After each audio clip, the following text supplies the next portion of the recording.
Hello बच्चों, सपना institute for NEET के यूट्यूब चैनल पर आप सबका स्वागत है। आपको बता दें बच्चों कि सपना इंस्टीट्यूट नीट जेई के नाम से ऐप भी आ चुका है, जिसके माध्यम से आगे के वीडियोस आपको मिलते रहेंगे। तो डाउनलोड लिंक ऐप का डिस्क्रिप्शन में आपको प्रोवाइड कर दिया जाएगा, जिसके माध्यम से आप इस ऐप को डाउनलोड कर पाएंगे और उसकी इंफॉर्मेशन आप तक लगातार नोटिफिकेशन के जरिए पहुंचती रहेगी। आइए बच्चों स्टार्ट करते हैं। पिछले टर्न पे हमने आपसे डिस्कस किया था यूरिन फॉर्मेशन के बारे में और बेसिकली उसी के पैरेलल में चल रहा था स्ट्रक्चर ऑफ नेफ्रॉन। तो लास्ट जो लेक्चर था यूरिन फॉर्मेशन के कितने स्टेप होते हैं फटाफट बता दीजिए बच्चों। तो एक होता है सबसे पहला अल्ट्राफिल्ट्रेशन, दूसरा होगा सेलेक्टिव रीएब्जॉर्प्शन, तीसरा होगा ट्यूब्यूलर या सेलेक्टिव सेक्रीशन। तो बच्चों आइए कुछ रिवाइज कर लीजिए फटाफट जल्दी से। सबसे पहला सवाल, अल्ट्राफिल्ट्रेशन कहां होता है, जल्दी बताइए। बोमेंस कैप्सूल के अंदर। अगला बताइए सेलेक्टिव रीएब्जॉर्प्शन कहां नहीं होता है, बोमेंस कैप्सूल के अंदर। Double walled cup like structure कौन होता है, Bowman's capsule. Simple squamous epithelium से कौन कौन लाइंड होता है, Bowman's capsule. DL and L of loop of Henle, ये जो है पूरे के पूरे सिंपल स्क्वेमस से लाइंड होते हैं। सिंपल क्यूबॉइडल से कौन लाइंड होता है, PCT, TCT collecting duct. Maximum reabsorption कहां पर होता है, पीसीटी में। मिनिमम रीअब्जॉर्प्शन कहां पर होता है, लूप ऑफ हेनले में। और अगर पूछा जाए कंडीशनल या फैकल्टेटिव रीअब्जॉर्प्शन कहां होता है बच्चों, आंसर क्या देंगे आप, डीसीटी। नेक्स्ट बताइएगा, अगर पूछा जाए कि ग्लोमेरुलर फिल्ट्रेट में क्या नहीं पाया जाता है, तो उसमें प्रोटीन नहीं पाई जाती है, प्रोटीन लेस प्लाज्मा होता है, बता चुके हैं आपको। ग्लोमेरुलर फिल्ट्रेट के अंदर क्या आरबीसी डब्ल्यूबीसी प्लेटलेट्स होंगी, क्या नहीं होंगी। क्या उसके अंदर कोई भी फैट लिपिड पाया जाएगा, क्या नहीं पाया जाएगा। ग्लोमेरुलर फिल्ट्रेट में क्या पाया जाता है, ग्लूकोज पाया जाएगा, एमिनो एसिड पाया जाएगा, विटामिन पाए जाएंगे, वाटर इलेक्ट्रोलाइट पाए जाएंगे। लेकिन ये जरूरी चीजें हैं जो गलती से छन गई, तो इन्हें हम पेरिट्यूब्यूलर नेटवर्क के अंदर जिसमें ब्लड है उसके अंदर रीअब्सॉर्ब करा देते हैं। तो अगर गलती से कोई चीज छन गई है और उसे दोबारा से हम ब्लड में ले जा रहे हैं तो वो क्या कहलाएगी, रीअब्सॉर्प्शन। तो बच्चों इसी के सीरीज में नेक्स्ट जो टॉपिक है यूरिन फॉर्मेशन के बाद मैं आपको बेसिक से कनेक्ट करता हूं ताकि आपको पता चले कि आज हम लोग क्या पढ़ने वाले हैं। सबसे पहले एक जो हम लोगों का एक्सक्रीटरी ऑर्गन है बेटा, वो क्या है बच्चों, किडनी। अगर मैं आपसे कहूं किडनी का काम क्या है तो आप कहेंगे एक्सक्रीशन। और एक्सक्रीशन किसका, नाइट्रोजनस वेस्ट का।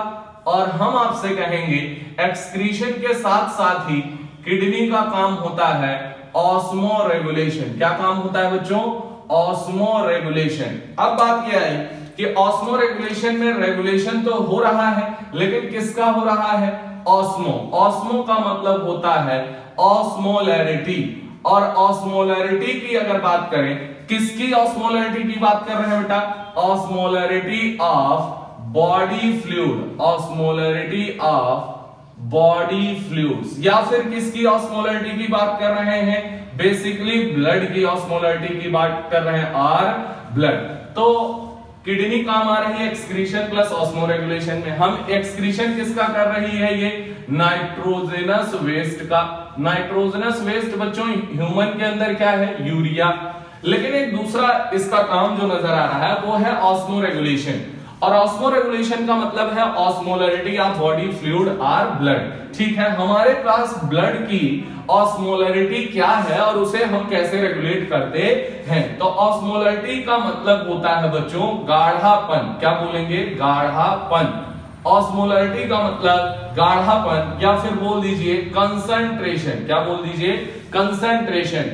किसका कंसंट्रेशन, ब्लड का। अब हमने कहा ब्लड की जो ऑस्मोलैरिटी है या बॉडी फ्लूइड की ऑस्मोलैरिटी है बच्चों, वो कितनी ह्यूमन के अंदर होती है, तो आप कहेंगे 300 ऑस्मोल पर लीटर। 300 ऑस्मोल पर लीटर। इससे न ज्यादा होनी चाहिए न कम होनी चाहिए, लगातार ये मेंटेन रहनी चाहिए। तो ये मेंटेन 300 को मेंटेन रखने का काम कौन करता है बच्चों, किडनी। तो हमने कहा कि आखिरकार किडनी ऐसा कुछ जुगाड़ रखती होगी जिसकी वजह से ये मेंटेन, अगर ये बढ़ गया 300 से बढ़ गया मतलब ज्यादा गाढ़ा हो गया या फिर ज्यादा पतला हो गया, तो किडनी ही वो ऑर्गन है जो इसको दोबारा से 300 पर लाती है। इसका मतलब ये है कि किडनी कैसे रेगुलेट करती है ये हमें पढ़ना है, या किडनी के द्वारा कैसे हम यहां पर इस ऑस्मोलैरिटी को रेगुलेट करते हैं ये हमें देखना है।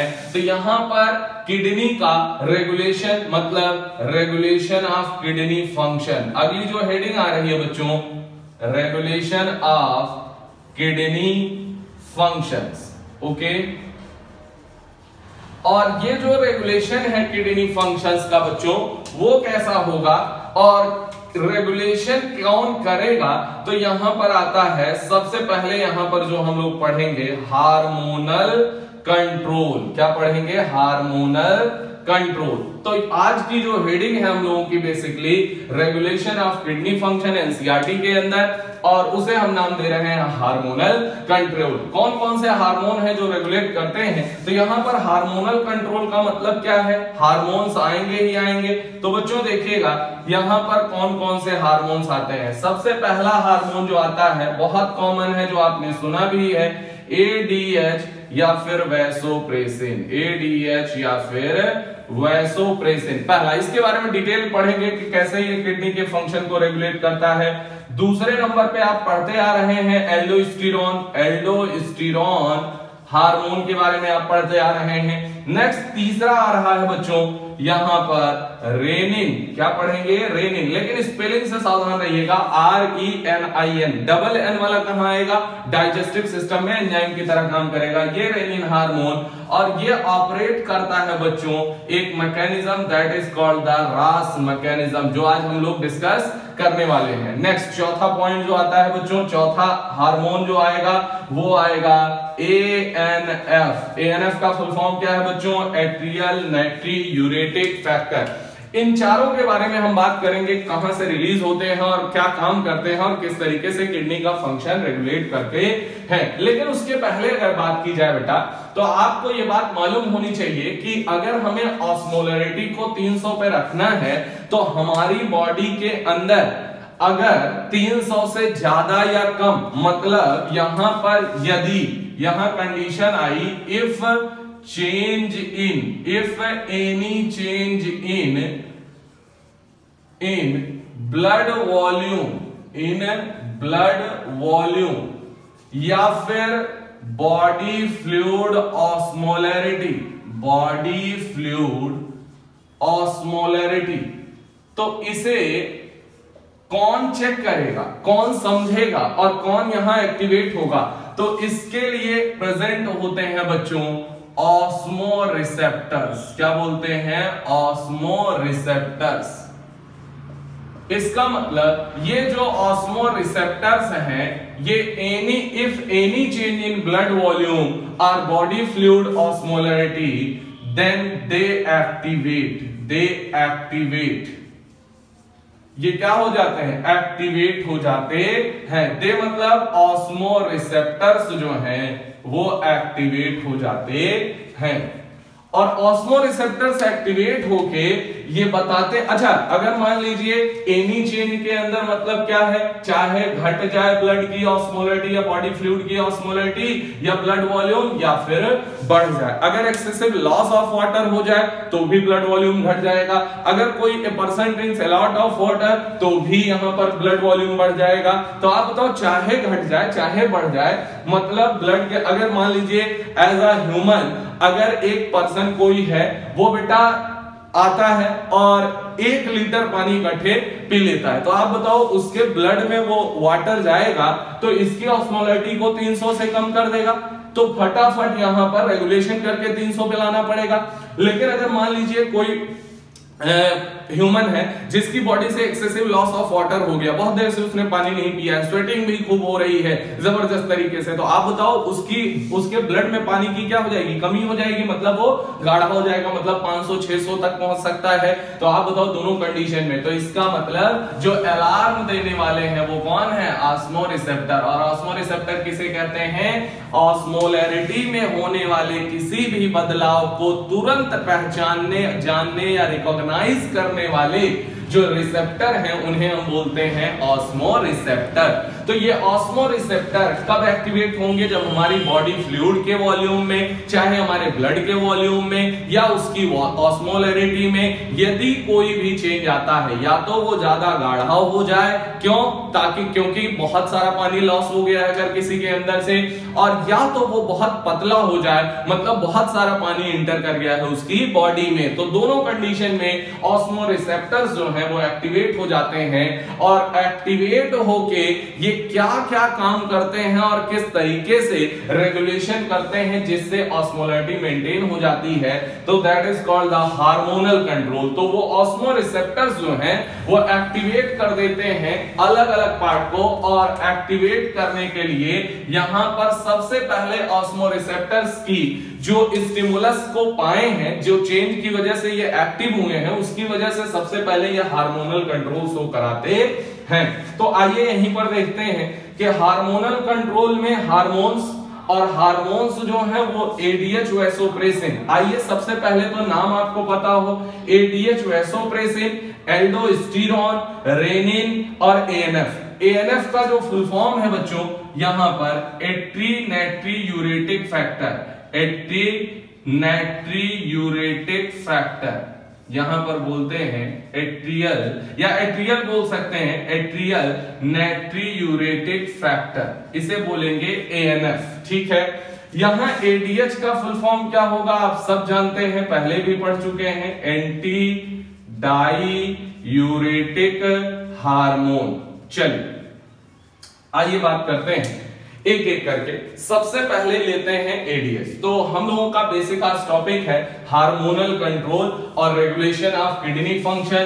तो अगर किसी पर्सन के अंदर पानी कम या ज्यादा हो जाए, ऑस्मोलैरिटी बदल जाए, तो उसकी बॉडी के अंदर प्रेजेंट ऑस्मोरिसेप्टर्स एक्टिवेट हो जाते हैं और जो रेगुलेशन ऑफ ऑस्मोलैरिटी करके मेंटेन करते हैं। आइए, और हम लोग पढ़ रहे हैं बेटा यहां पर सबसे पहला हार्मोनल कंट्रोल।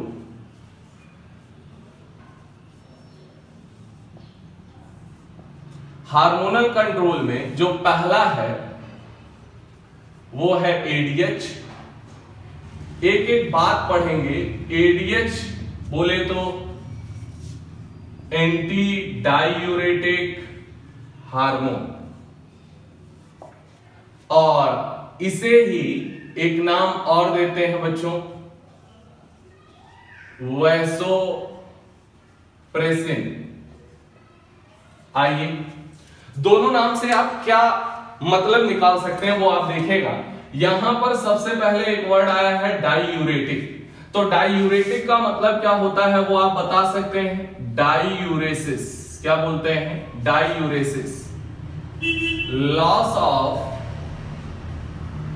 वाटर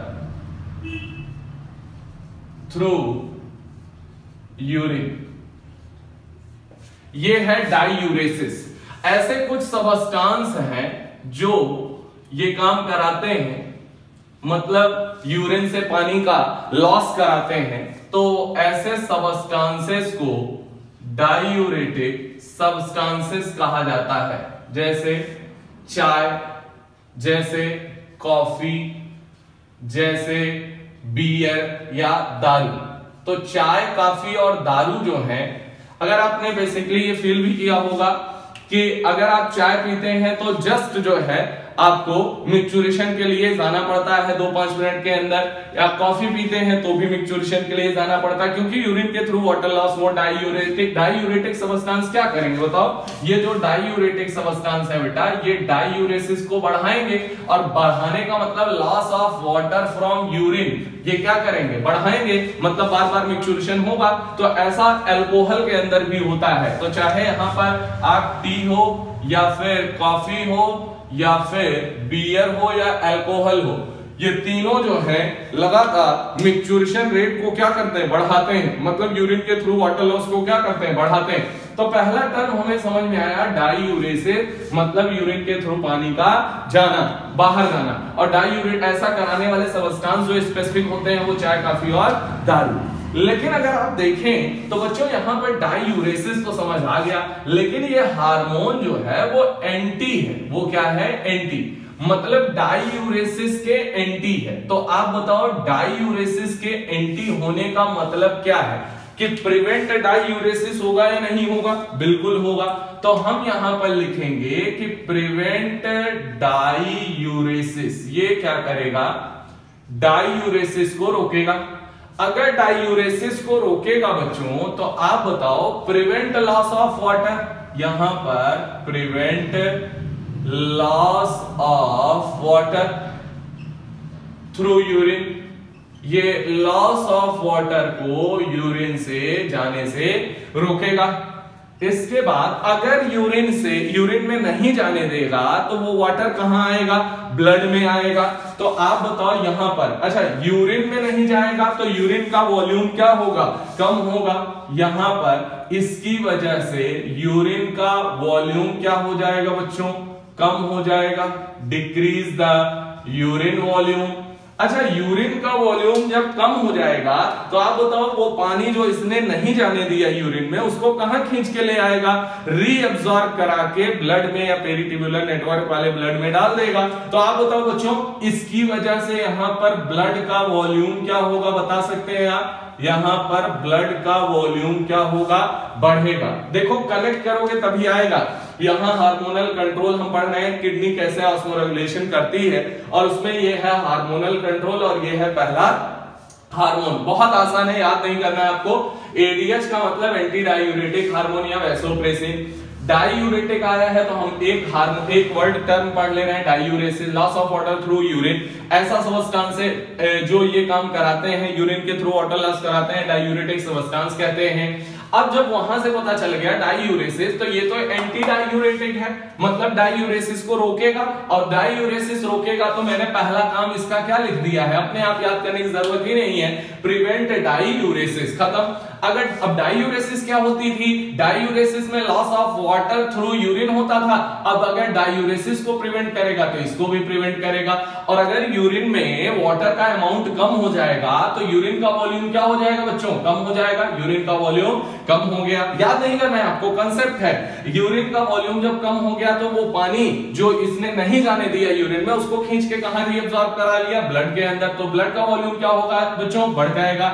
नेक्स्ट बताइएगा, अगर ब्लड का वॉल्यूम, ब्लड बढ़ता चला जा रहा है, तो आप बताओ ब्लड वॉल्यूम बढ़ता चला जा रहा है तो उसमें क्यों बढ़ता जा रहा है, क्योंकि उसमें पानी मिलाया जा रहा है। जब आप किसी चीज में पानी मिलाते हैं तो बताओ गाढ़ा होता है या पतला होता है, पतला होता है। पतला होता है तो आप बताओ उसका गाढ़ापन क्या हो रहा है, कम हो रहा है, और गाढ़ापन कम हो रहा है मतलब ऑस्मोलैरिटी क्या हो रही है बच्चों, कम हो रही है। तो आप क्या कहोगे, यहां पर ब्लड ऑस्मोलैरिटी को ये क्या करता है, कम करता है, ब्लड ऑस्मोलैरिटी को ये कम करता है। नेक्स्ट पॉइंट बताओ, अगर ब्लड की ऑस्मोलैरिटी को ये कम कर रहा है, ठीक है, लेकिन ब्लड वॉल्यूम को क्या कर रहा है, बढ़ा रहा है। तो ब्लड वॉल्यूम अगर बढ़ेगा तो ब्लड का प्रेशर क्या होगा, आप बता सकते हो। वॉल्यूम अगर बढ़ेगा तो आप बता सकते हो क्या कि ब्लड का प्रेशर क्या होगा, बढ़ेगा। तो ये इंक्रीज द ब्लड प्रेशर, ये ब्लड प्रेशर को भी क्या करेगा, बढ़ाएगा। और ब्लड प्रेशर जब बढ़ेगा तो आप बताओ हर एक आर्टरी की वॉल पे प्रेशर ज्यादा लगेगा, तो रीनल आर्टरी की भी वॉल पे प्रेशर ज्यादा लगेगा। सर आप आर्टरी क्यों बोल रहे हो, बेटा हमेशा ब्लड के प्रेशर को हमेशा आर्टरी की वॉल पे ही नापते हैं।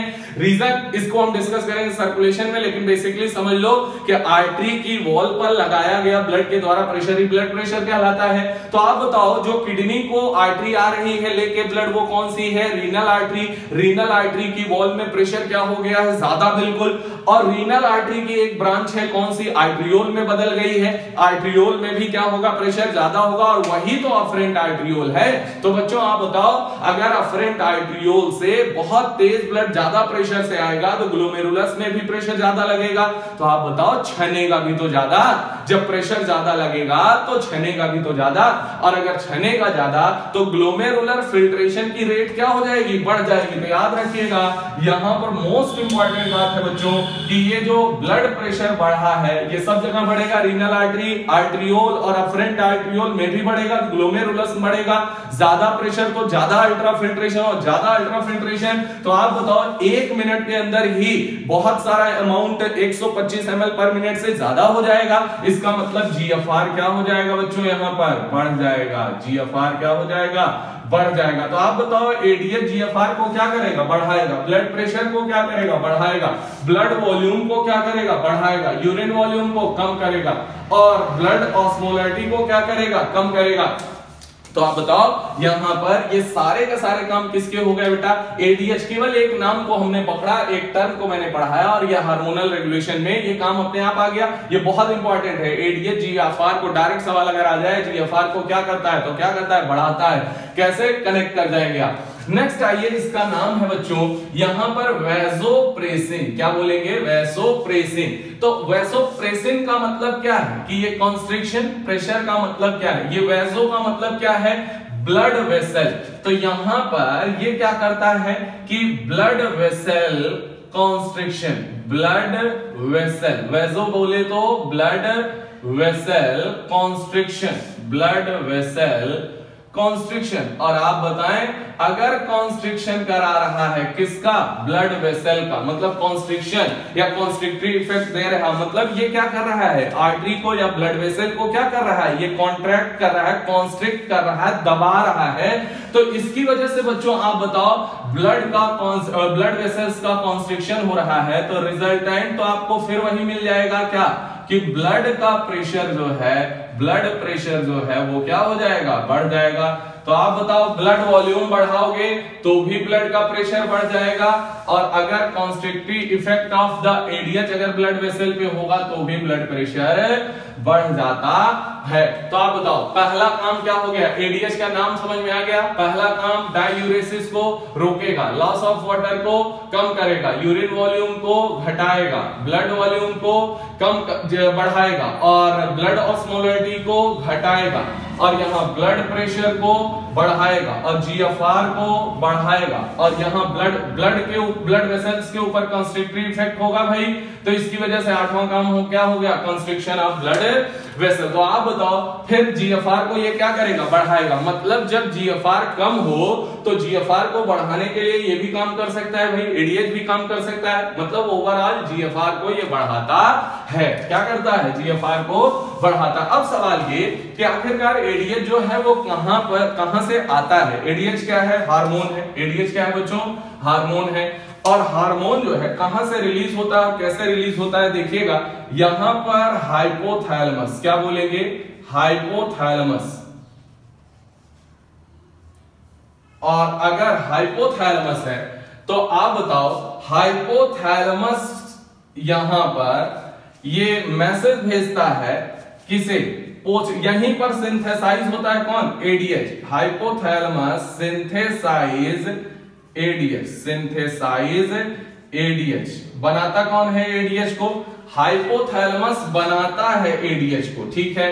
लेकिन स्टोर और रिलीज यहां पर अब आता है पोस्टीरियर पिट्यूटरी, क्या बोलेंगे, पोस्टीरियर पिट्यूटरी ग्लैंड। और पिट्यूटरी ग्लैंड का पोस्टीरियर जो हिस्सा है उसे हम एक नाम और देते हैं बच्चों, बहुत इंपॉर्टेंट है, न्यूरोहाइपोफाइसिस। याद रखिएगा, न्यूरोहाइपोफाइसिस। तो ये दोनों नाम एक ही हैं। तो हाइपोथैलेमस को कैसे पता चलेगा, तो हम आपको कहेंगे कि अभी जस्ट हम आपको पढ़ा के आ रहे हैं कि अगर कोई भी किसी भी तरीके का चेंज होता है ब्लड के ऑस्मोलरिटी में, तो ऑस्मो रिसेप्टर्स जो हैं वो क्या हो जाएंगे, एक्टिवेट हो जाएंगे और वो एक्टिवेट कर देते हैं बच्चों, किसको एक्टिवेट कर देते हैं, हाइपोथैलेमस को। तो यहां पर ऑस्मोरिसेप्टर्स कैसे एक्टिवेट होंगे, इफ एनी चेंज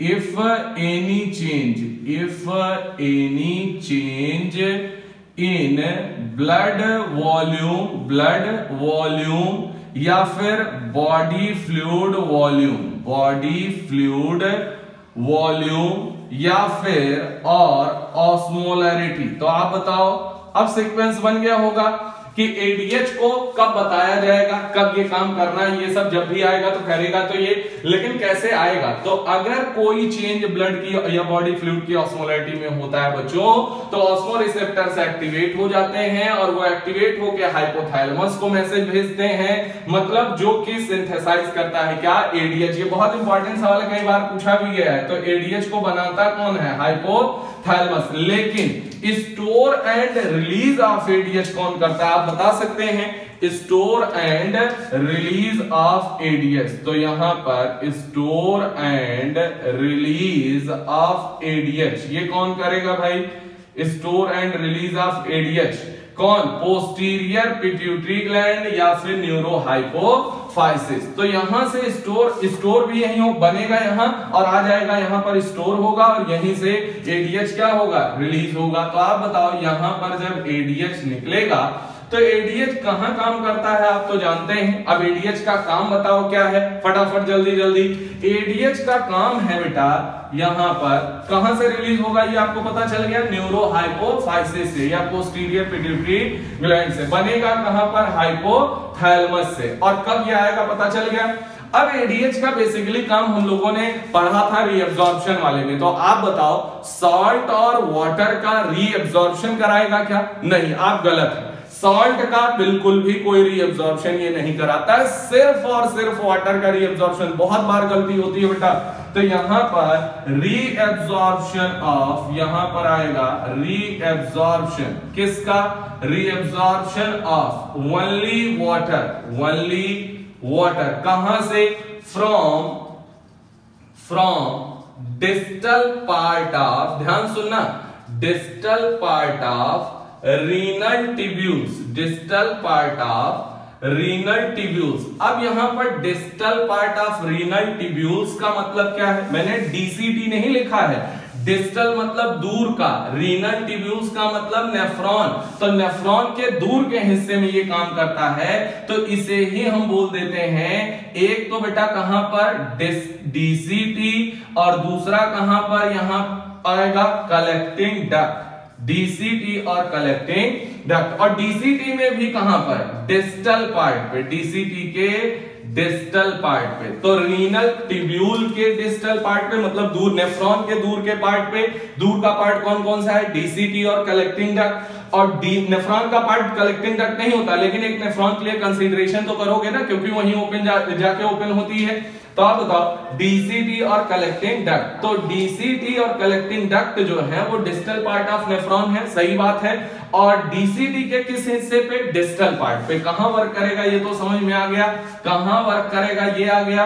और रीअब्जॉर्प्शन ऑफ ओनली वाटर, केवल और केवल वाटर का रीअब्जॉर्प्शन ये करता है। कहां से रिलीज होता है ये पता चल गया, और क्या क्या काम करता है ये भी मालूम चल गया। कुछ बातें और, अब बच्चों अगर एडीएच आएगा तो वाटर को रीअब्सॉर्ब करा के वो कहां डालेगा, नेफ्रॉन या रीनल ट्यूब्यूल से रीअब्सॉर्ब कराएगा। कहां, डीसीटी और कलेक्टिंग डक्ट, और उसे खींच के कहां डालेगा, ब्लड में। तो आप बताओ, ब्लड में जब डालेगा तो यूरिन में तो वाटर जा ही नहीं पाएगा, और अगर नहीं जा पाएगा डायूरेसिस हो बच जाएगी, लॉस ऑफ वाटर हो बच जाएगा, यूरिन का वॉल्यूम कम हो जाएगा, ब्लड का वॉल्यूम बढ़ जाएगा, ये सारे काम हो जाएंगे। तो ये मैंने आपको कनेक्ट करके बता दिया। बेसिकली अगर आपको पता नहीं चल रहा है तो कंफ्यूजन में है अगर आप, तो आप ये बात सुन लीजिए कि नेफ्रॉन मैंने आपको पढ़ाया था, बोमेंस capsule, PCT, loop of Henley, DCT, collecting duct पढ़ाया था।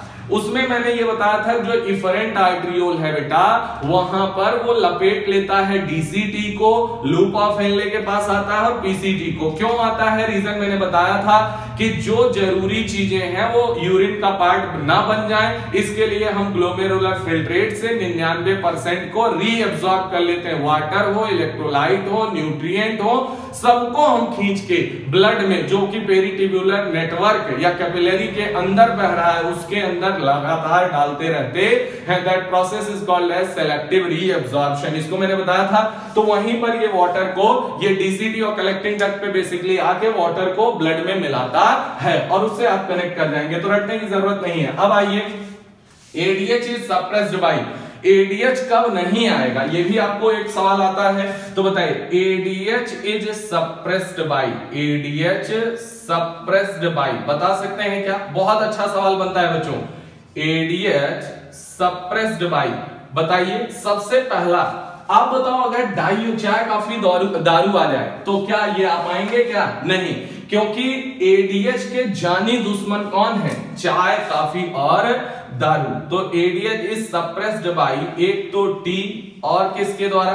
कॉफी, और किसके द्वारा?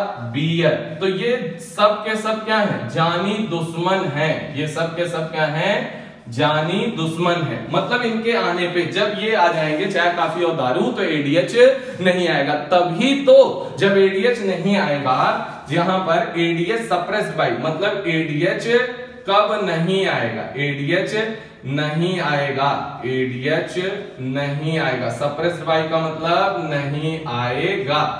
कब नहीं आएगा? जब टी, कॉफी और बियर होगी।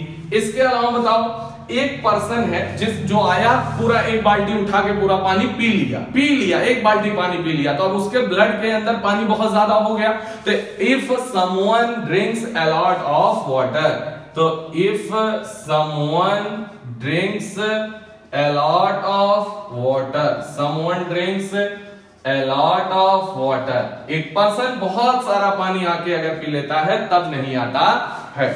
अगला बताओ, if someone drinks a lot of water, बहुत सारा पानी पी लिया, तो अब यूरिन में पानी आने दो, क्योंकि ब्लड में पानी की जरूरत नहीं है। अब ब्लड की ऑस्मोलरिटी मेंटेन है, तो एडीएच आने की जरूरत नहीं है। तो if someone drinks a lot of water. अगला बताइएगा बेटा, क्या ये ठंडी के दिनों में आएगा? क्या नहीं, ठंडी के दिनों में स्वेटिंग हो जाती है बंद, तो वाटर लॉस क्या हो जाता है?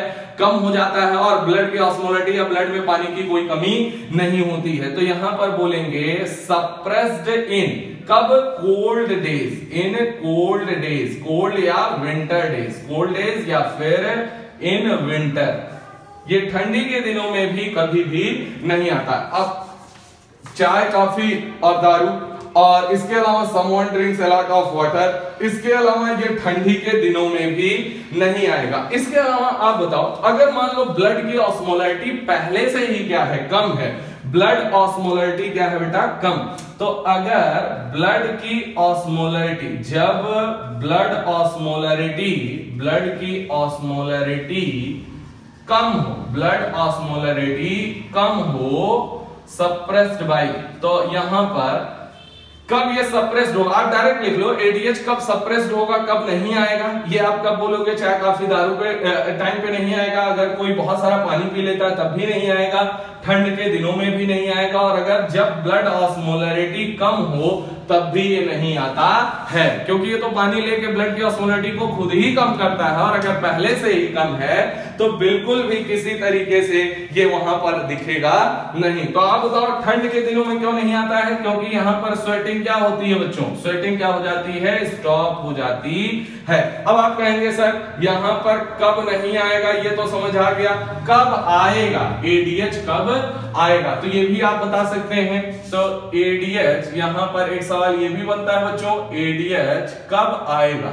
तो आप बताओ, अगर एक पर्सन है, एडीएच कब आएगा? तो पहली सिचुएशन ये है, एक पर्सन एक्सेस ब्लड लॉस कर दे या एक्सेस वाटर लॉस कर दे, तो आप बताओ यहां पर व्हेन पहली कंडीशन, ब्लड ऑस्मोलरिटी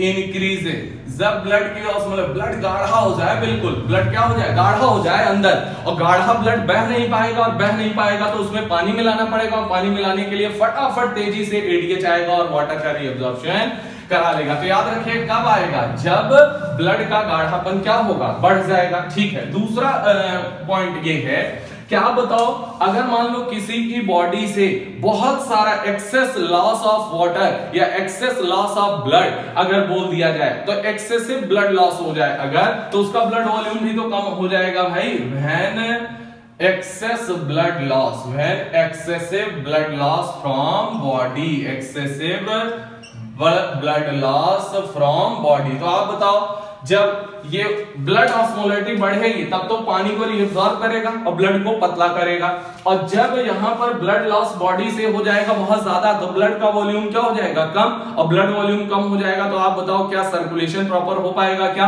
5 लीटर से कम में हो पाएगा, क्या नहीं हो पाएगा। तो उस ब्लड वॉल्यूम को दोबारा से रिस्टोर करने के लिए फटाफट ये क्या करता है, पानी मिलाता है। तो जब ब्लड गाढ़ा हो जाता है तब भी ये आता है, और जब ब्लड का वॉल्यूम कम हो जाता है तब भी ये आता है। तो ब्लड ऑस्मोलरिटी को भी ये मेंटेन कर रहा है। जब ब्लड का ब्लड वॉल्यूम कम हो गया तो प्रेशर कम हो गया, तो थोड़ा सा वैसोकंस्ट्रिक्शन करके ब्लड प्रेशर को बढ़ा देता है, और ब्लड वॉल्यूम बढ़ाएगा तो ब्लड प्रेशर वैसे ही बढ़ेगा। तो आप बताओ एडीएच, यहां हार्मोनल कंट्रोल में पहला था एडीएच। एडीएच कहां से रिलीज होता है, कब रिलीज होता है, कब नहीं आता है, और क्या नाम है इसके, क्या क्या काम करता है, ये सारी बातें क्लियर है बच्चों। 2 पॉइंट हम आपको और बता रहे हैं। अगर हम बात करें बेटा यहां से, ये डायूरेसिस आपको समझ आ गया होगा कि डायूरेसिस क्या है। 2 पॉइंट और बताते हैं।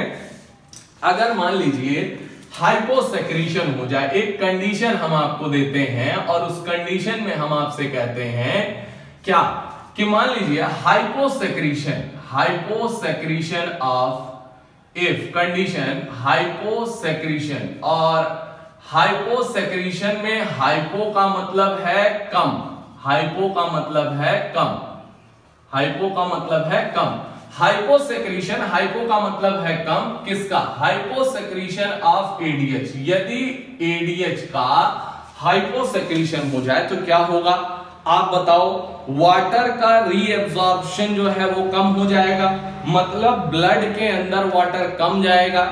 इसका मतलब यह है कि यूरिन के अंदर वाटर ज्यादा जाएगा। तो यहां पर अगर पूछा जाए तो अगर हाइपोसेक्रीशन होगा तो आप बताओ डायूरेसिस क्या होगी, बढ़ जाएगी। यहां पर यूरिन का वॉल्यूम क्या होगा, बढ़ जाएगा। यूरिन का वॉल्यूम ध्यान रखना भैया, ब्लड वॉल्यूम नहीं, यूरिन वॉल्यूम, यूरिन का वॉल्यूम क्या हो जाएगा, बढ़ जाएगा। और अगर यूरिन का वॉल्यूम जहां 1 से 1.5 लीटर था वहां 3 लीटर हो जाएगा, तो आप बताओ बार बार मैच्योरेशन के लिए नहीं जाना पड़ेगा। तो आप कहेंगे कि डायूरेसिस क्या हो जाएगी, बढ़ जाएगी। और यहां पर यूरिन का वॉल्यूम क्या हो जाएगा बेटा, बढ़ जाएगा। और यूरिन का वॉल्यूम बढ़ गया तो ऑब्वियस सी बात है मैच्योरेशन की जो रेट है वो क्या होगी, rate of maturation, release of urine वो क्या हो जाएगी, बढ़ जाएगी। और मैच्योरेशन रेट बढ़ जाएगी तो यहां पर क्या हो जाएगा, बार बार आपको टॉयलेट के लिए जाना पड़ेगा, तो बार बार टॉयलेट के लिए जाना पड़ेगा, इसीलिए मेनी टाइम्स जाना पड़ेगा, इसीलिए इसे बोलते हैं बेटा पॉलीयूरिया। स्पेलिंग ध्यान रखना, URIA है, UREA नहीं है, पॉलीयूरिया। तो इसे क्या बोला जाएगा, पॉलीयूरिया। तो आप बताओ अगर एडीएच का सेक्रीशन कम हो जाए तो डाईयूरेसिस बढ़ जाएगा, यूरिन वॉल्यूम क्या होगा, बढ़ जाएगा, मैच्योरेशन की रेट क्या होगी, बढ़ जाएगी, और इसे हम पॉलीयूरिया कहते हैं। और पॉलीयूरिया जब भी ऐसा होगा ये सिम्टम आ जाएगा पॉलीयूरिया, बार बार ये लक्षण आ जाएंगे भाई, और ये लक्षण जो है किसी ना किसी डिजीज को ही इंडिकेट करेंगे। तो ये हाइपोसेक्रीशन ऑफ एडीएच की वजह से यहां जो डिसऑर्डर होता है उसे बोलते हैं डायबिटीज इंसिपिडस। क्या बोलेंगे बच्चों, डायबिटीज इंसिपिडस। यहां पर नाम याद रखना, एक होता है डायबिटीज मेलाइटस जिसके बारे में कल मैंने आपको डिस्कस किया था कि अगर ग्लूकोज यूरिन में आने लगे तो ग्लाइकोस्यूरिया, अगर कीटोन बॉडीज आने लगे तो कीटोन्यूरिया। और ये दोनों हॉलमार्क सिम्टम होते हैं किसके, हमेशा डायबिटीज मेलाइटस के, जो किसकी वजह से होती थी, इंसुलिन की कमी की वजह से होती थी। मतलब इंसुलिन का क्या होता था, हाइपोसेक्रीशन होता था। तो जो इंसुलिन के हाइपोसेक्रीशन से होगा या इंसुलिन की कमी से होगा वो होगा डायबिटीज मेलाइटस, जिसके दो सिम्टम हैं ग्लाइकोस्यूरिया और कीटोन्यूरिया। और यहां पर अगर एडीएच का सेक्रीशन कम हो जाए तो इसकी वजह से पॉलीयूरिया का लक्षण आता है। और ये डिसऑर्डर जो होता है बच्चों, वो डिजीज जो होती है वो कौन सी होती है? डिसऑर्डर जो होता है डायबिटीज इंसिपिडस। बहुत अच्छे से याद रखना, डायबिटीज इंसिपिडस। तो आप देखो इंसिपिडस इंसुलिन से नहीं होती और मेलाइटस जो है वो इंसुलिन से होता है, ये एडीएच से होता है। तो डायबिटीज मेलाइटस और डायबिटीज इंसिपिडस में अंतर समझ में आया? वो इंसुलिन की कमी से, ये एडीएच की कमी से। वो इंसुलिन के हाइपोसेक्रीशन से, ये एडीएच के हाइपोसेक्रीशन से। वहां पर ग्लाइकोस्यूरिया और कीटोन्यूरिया दो होते हैं सिम्टम, यहां पर पॉलीयूरिया में लक्षण होता है। वहां उसका नाम डायबिटीज मेलाइटस कहते हैं, इसका नाम डायबिटीज इंसिपिडस कहा जाता है। अच्छा, ठंड के दिनों में अगर पूछा जाए तो क्या यहां पर ठंड के दिनों में स्वेटिंग होती नहीं? तो ये नहीं आएगा। लेकिन अगर बात की जाए बेटा गर्मी के दिनों में, समर हॉट डे के अंदर एडीएच आता है क्या? जबरदस्त एडीएच आएगा। क्यों? गर्मी के दिनों में आपका क्या होगा? स्वेटिंग होगी और यहां पर लॉस होगा वाटर का। तो आप बताओ ब्लड के अंदर पानी की क्या होगी? कमी होगी। और ब्लड के अंदर अगर पानी की कमी होगी तो हमें एडीएच को लाना पड़ेगा ताकि एडीएच यूरिन में कम से कम पानी दे और फटाफट वाटर को रीअब्सॉर्ब करके कहां लेके आए? वो कहां लेके आए बताइए? ब्लड के अंदर। और ब्लड की ऑस्मोलरिटी लगातार मेंटेन रहे। तो फटाफट आप इसको एक बार देख लीजिए जल्दी से। तो गर्मी के दिनों में अगर पूछा जाए कि एडीएच आएगा कि नहीं आएगा? आएगा, क्योंकि स्वेटिंग होगी, वाटर लॉस होगा। तो ये है एडीएच का नाम, एडीएच का काम, एडीएच कहां से कैसे एक्टिवेट होके क्या काम करेगा, यहां ध्यान रखना बेटा। कंफ्यूज कब आएगा कब नहीं आएगा एग्जैक्टली अगर मैं आपसे बात करूं बेटा, लास्ट की दो लाइनें सुनना। एडीएच जो है वो मुरब्बा बनाने वाली मशीन है, इसका काम है छेद करना, जगह जगह क्या करना? छेद करना। तो ये डीसीटी और कलेक्टिंग डक्ट की डिस्टल, डीसीटी के दूर वाले हिस्से मतलब डिस्टल पार्ट ऑफ डीसीटी और कलेक्टिंग डक्ट, इन दोनों में जाके मुरब्बा बनाने की तरीके से वे पूरा का पूरा क्या कर देती है? छेद। और छेद को हम लोग बोलते हैं पोरिन्स, और जिससे वाटर केवल निकले उसे बोलते हैं एक्वापोरिन्स। तो आप बताओ एडीएच का काम है डीसीटी और कलेक्टिंग डक्ट की दीवारों में पोरिन्स या जिससे वाटर निकले, दैट इज एक्वापोरिन्स को बनाना। लेकिन कभी भी एडीएच जबरदस्ती वाटर को नहीं खींचता है। अगर बाहर का फ्लूइड कंसंट्रेट है तब तो पानी आ जाएगा, अगर बाहर का फ्लूइड नॉर्मल है तो वहां से पानी नहीं आएगा। तो रीअब्सॉर्प्शन भी इस बात पर निर्भर करता है कंसंट्रेशन बाहर कैसी है। अगर बाहर हाइपरटोनिक सॉल्यूशन है तो फिल्ट्रेट से पानी आ जाएगा एडीएच के रहने पे, क्योंकि एडीएच ने छेद कर दिया है। लेकिन अगर कंसंट्रेशन बराबर की है 300 पे ओ भी है 300 पे भी, तो पानी का रीअब्सॉर्प्शन नहीं होगा। तो आप ध्यान रखें एडीएच का बेसिक काम ही है, एडीएच जो है वो छेद करता है और पानी को रीअब्सॉर्ब कराता है कहां? डीसीटी और कलेक्टिंग डक्ट से। और उस छेद को क्या बोलेंगे? एक्वापोरिन्स। क्या बोला जाएगा? एक्वापोरिन्स। तो इतनी बात आप ध्यान रखें बेटा। नेक्स्ट हार्मोन हम लोग पढ़ने जा रहे हैं बेटा एल्डोस्टेरोन। एल्डोस्टेरोन एडीएच खूब अच्छे से आपको समझ आना चाहिए बेटा, बहुत बार सवाल पूछा गया है नीट और एलपीएमटी के अंदर, तो याद रखिए। नेक्स्ट है एल्डोस्टेरोन। एल्डोस्टेरोन के बारे में बताइए जरा कि ये हार्मोन जो है वो कहां से रिलीज होता है? तो सेक्रीट फ्रॉम एड्रीनल कॉर्टेक्स। याद करिए एड्रीनल, एड्रीनल का मतलब, रीनल का मतलब किडनी, एड का मतलब किडनी के ऊपर। तो जो ग्लैंड किडनी के ऊपर रहेगी उसे एड्रीनल या सुप्रारीनल ग्लैंड कहते हैं। और यहां पर secrete from adrenal gland, adrenal gland के किस पार्ट से?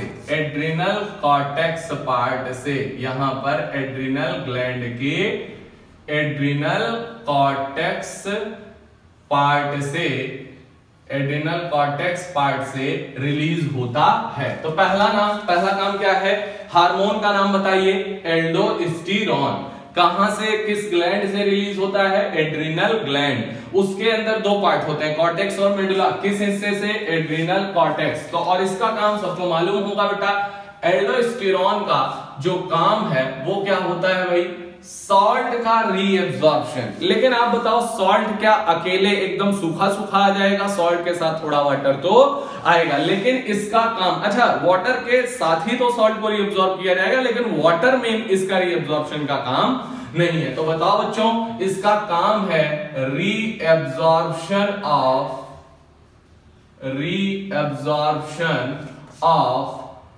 Mainly salt. और सॉल्ट जब हम बोलते हैं तो Na+ आप समझ जाते हो, मेनली सॉल्ट एंड वाटर, लेकिन वाटर सम अमाउंट, तो कुछ अमाउंट में वाटर भी लेता है, लेकिन सॉल्ट मेनली। तो आप बताएंगे यहां पर reabsorption of mainly salt, main काम इसका क्या है? सॉल्ट रीएब्जॉर्प्शन का, और थोड़ा बहुत जो है वो वाटर भी रीएब्जॉर्ब होता है। नेक्स्ट आइए, कहां से रिलीज होगा ये पता चल गया, एड्रिनल ग्लैंड के एड्रिनल कॉर्टेक्स से रिलीज होगा। नाम क्या है? एल्डोस्टेरोन।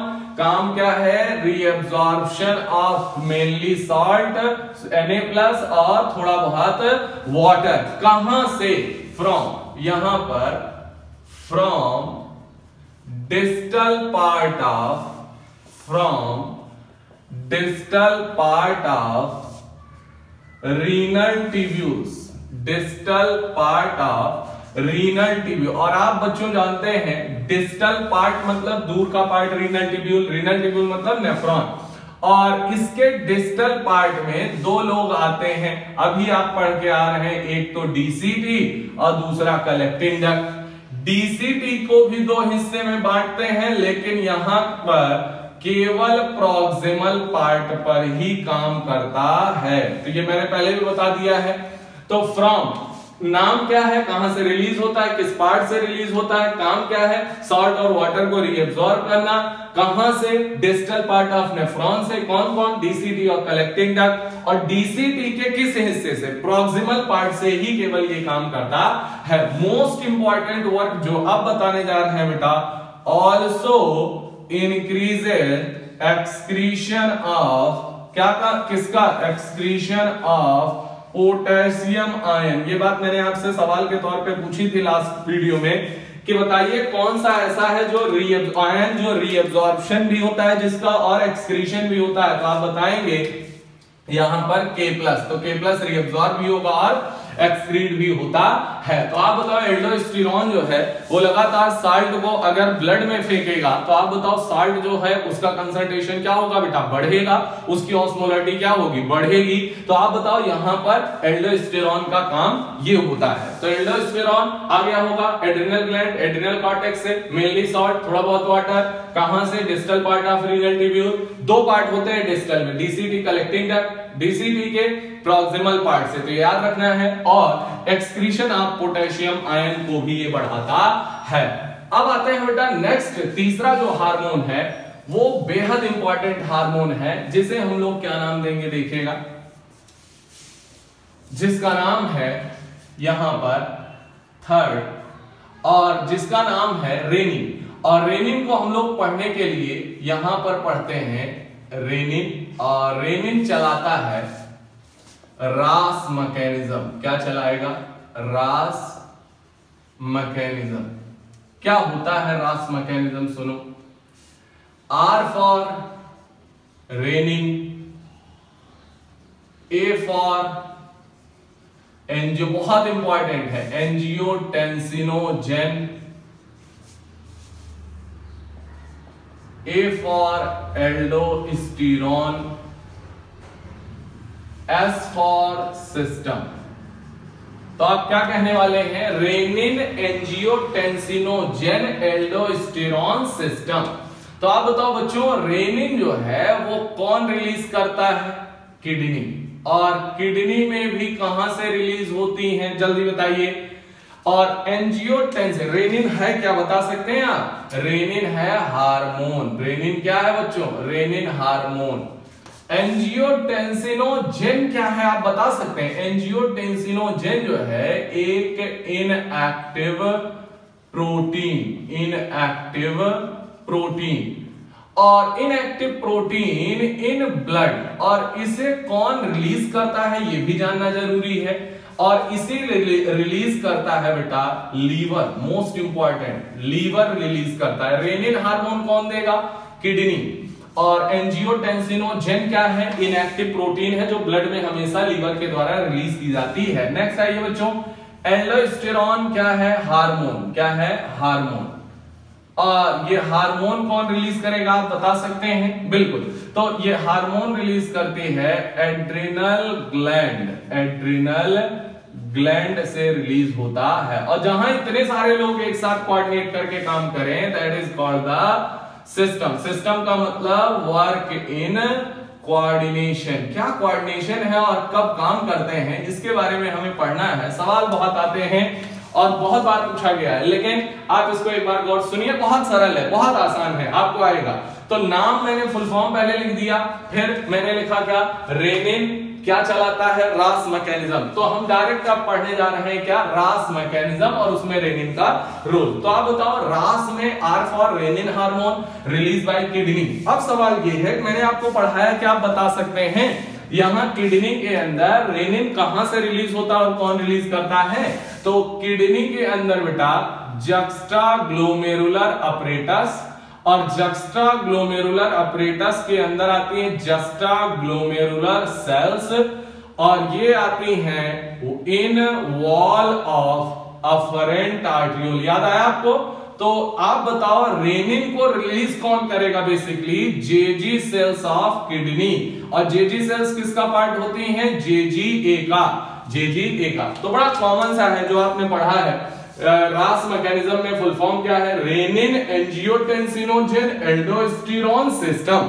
और रेनिन हार्मोन है किससे रिलीज होगा? किडनी से। किडनी के कहां से? जेजीए अपरेटस से या जेजीए कॉम्प्लेक्स से, और उसके अंदर जेजी सेल मैंने आपको पढ़ा रखा है, तो पिछले वीडियो में जाके आप देख सकते हैं क्या होता है। जेजीए, जेजी सेल से रिलीज हो गया। ये कब रिलीज होगा ये भी देखना पड़ेगा। क्या कंडीशन है, मतलब यहां पर क्या कंडीशन है जब ये रिलीज होता है? कंडीशंस क्या हैं? जब ब्लड का वॉल्यूम कम होने लगे, जब ब्लड का वॉल्यूम क्या हो? कम होने लगे।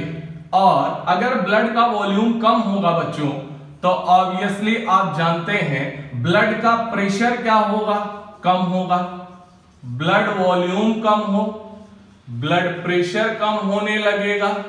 और अगर ब्लड प्रेशर कम होगा तो अल्ट्राफिल्ट्रेशन तो प्रेशर से ही होता है, और वहां पर अल्ट्राफिल्ट्रेशन भी क्या हो जाएगा? कम हो जाएगा। मतलब जीएफआर 125 पर मिनट से कम हो जाती है। तो बच्चों याद रखिएगा, जब भी ब्लड वॉल्यूम कम होगा, ब्लड प्रेशर कम होगा, जीएफआर कम होगा, मतलब ग्रेट फॉल, जबरदस्त फॉल इन जीएफआर। जब फॉल इन जीएफआर होगा तब किडनी रास मैकेनिज्म चलाती है, तब किडनी रास मैकेनिज्म चलाती है। तो आप कहेंगे रास कब चलेगा? तो हम कहेंगे कि जब भी ब्लड वॉल्यूम कम होगा, ब्लड प्रेशर कम होगा, जीएफआर कम होगा। और आप तो जानते हैं जीएफआर को मेंटेन करना जरूरी है, और जीएफआर मेंटेन करने की जिम्मेदारी किसकी है? किडनी की है। और कैसे करेगी? एक तो मैंने आपको बता दिया है, ब्लड वॉल्यूम, ब्लड प्रेशर, ये सब एडीएच ने कैसे कंट्रोल किया। अब हम लोग रेनिन देखते हैं। तो आप बताओ, मान लेते हैं कंडीशन ये है बच्चों कि ब्लड वॉल्यूम कम हो गया, ब्लड प्रेशर कम हो गया, जीएफआर कम हो गया। तो हमें जीएफआर को नॉर्मल 125 ml पर मिनट पे लाना है, बढ़ाना है, मतलब कम से बढ़ा के नॉर्मल पे लाना है। तो कैसे वो हो पाएगा उसके लिए आप देखिए। सबसे पहले जेजी सेल्स ने क्या रिलीज कर दिया भाई? जेजी सेल्स ने जैसे ही मान लीजिए जीएफआर कम हो गया, जीएफआर कम हो गया तो वो ब्लड जब आ रहा है अफरेंट आर्ट्रियोल में, तो वहीं पर जेजी सेल्स लगी हैं, उन्होंने क्या डाल दिया उसमें? रेनिन। और रेनिन हार्मोन जब ब्लड से होते हुए धीरे धीरे पूरे बॉडी में गया, और ब्लड के अंदर प्रेजेंट है क्या? लीवर द्वारा बनाई गई एंजियोटेंसिनोजेन इनएक्टिव प्रोटीन। और इनएक्टिव प्रोटीन इन ब्लड ये होती है बेटा 453 एमिनो एसिड से बनी होती है। बहुत लॉन्ग है, बहुत लेंदी है, तभी इनएक्टिव है। अब क्या होता है कि ये जो एंजियोटेंसिनोजेन है इसे हमें एक्टिव करना पड़ेगा, और एंजियोटेंसिनोजेन को एक्टिव करने के लिए यहां पर इसे हमें बनाना पड़ेगा एंजियोटेंसिन फर्स्ट में। किसमें? एंजियोटेंसिन फर्स्ट में। और जब हमने इसे बनाया तो ये 10 एमिनो एसिड की चेन बन गई। और एंजियोटेंसिन फर्स्ट जो यहां पर बना है अब भी ये स्लो काम कर रहा है, मतलब ये एक्टिव बट स्लो। यहां पर एक्टिव तो है बट स्लो है। तो हमें कैसा चाहिए भाई? बहुत तेज काम करे, फटाफट हमें जीएफआर को क्या करना है? मेंटेन करना है। तो बच्चों इसको हमने इसमें कन्वर्ट किया। कैसे कन्वर्ट करेंगे? जैसे ही ये कम हो जाएगा जीएफआर, तुरंत रेनिन रिलीज होगा, और यही रेनिन जो है, ये रेनिन जो है, इसे रेनिन जो है वो इस एंजियोटेंसिनोजेन को एंजियोटेंसिन फर्स्ट में कन्वर्ट कर देता है। लेकिन अभी ये क्या है? स्लो है।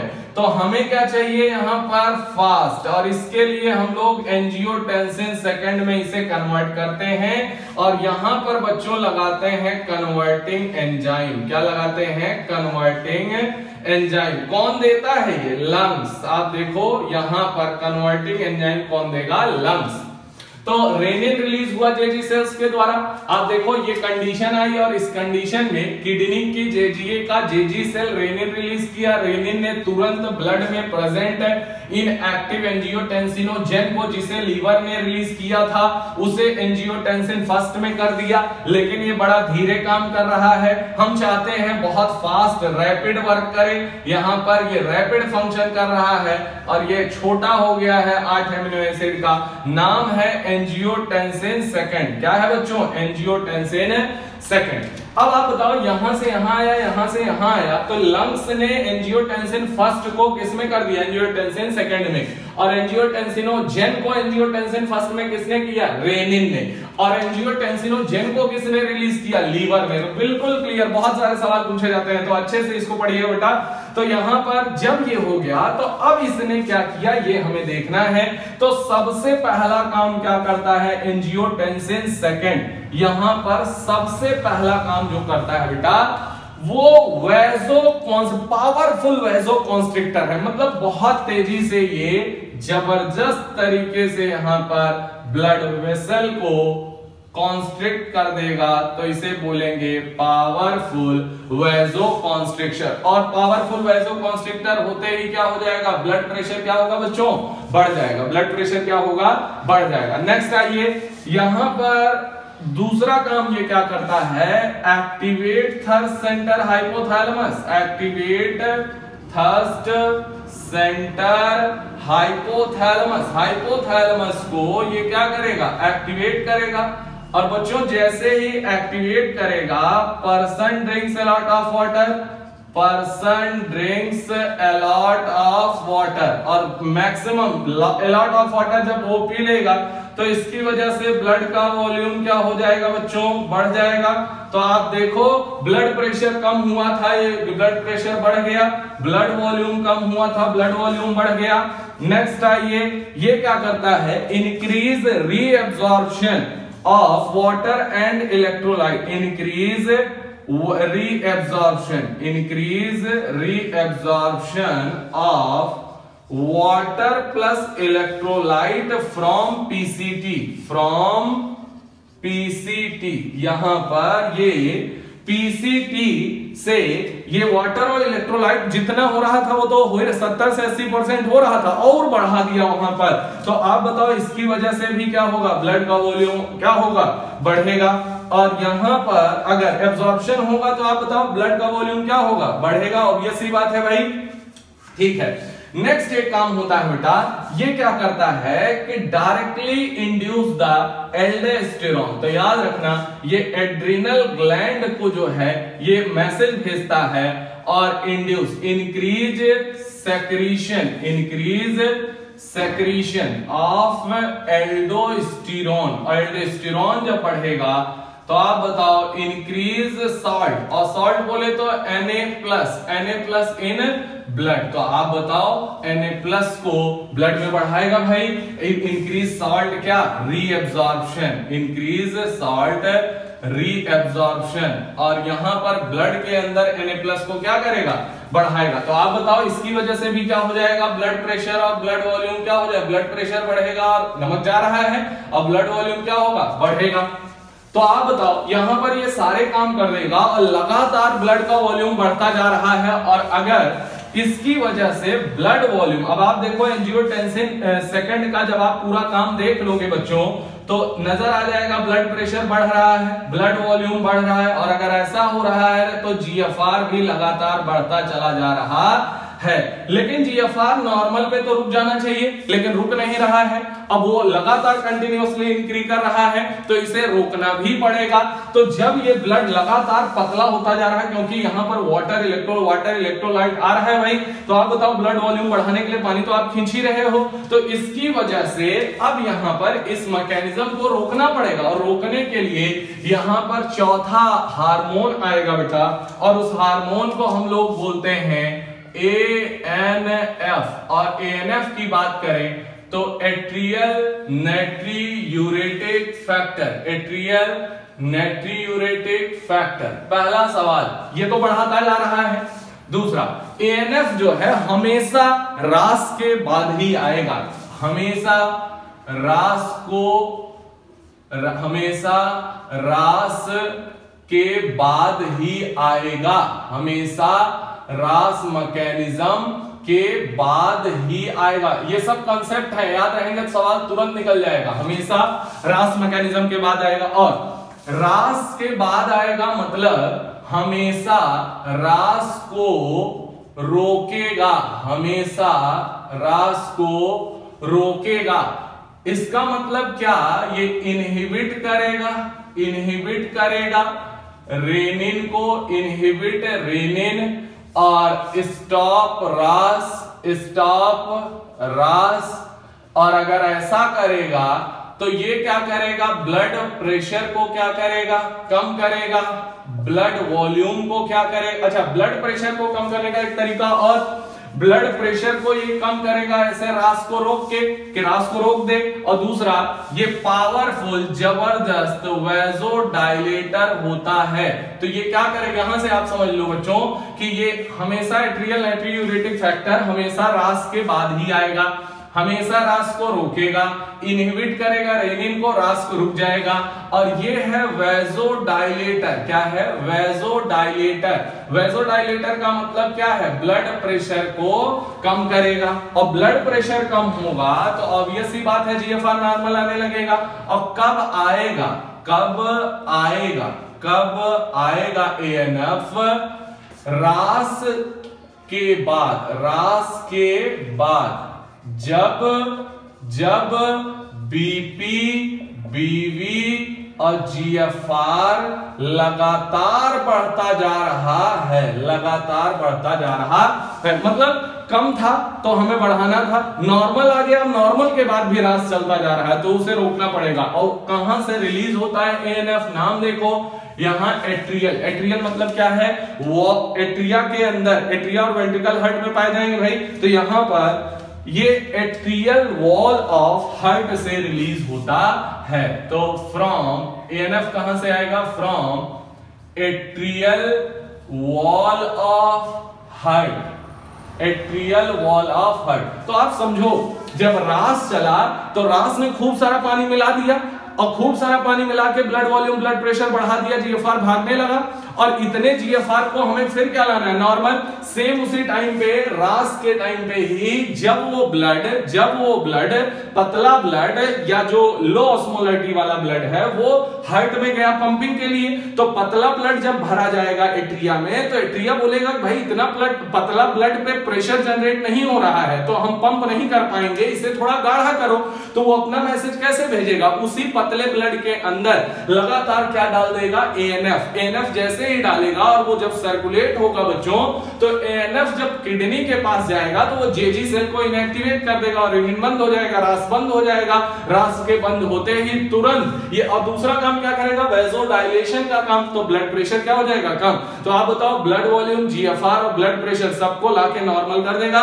याद रखिएगा एएनएफ हमेशा रास के बाद ही आता है। तो ये है बच्चों चारों हार्मोन, हार्मोनल कंट्रोल। इनसे रिलेटेड 2 सवाल भी हम लोग करेंगे, लेकिन ये आप बहुत अच्छे से एक बार देख लीजिएगा एएनएफ का काम क्या है, रास का काम क्या है, टोटल एनसीईआरटी के अंदर लिखा हुआ है एज इट इज। ऑस्मोरिसेप्टर क्या है, कब कौन आएगा, ये सारी बातें आपको ध्यान रखनी है।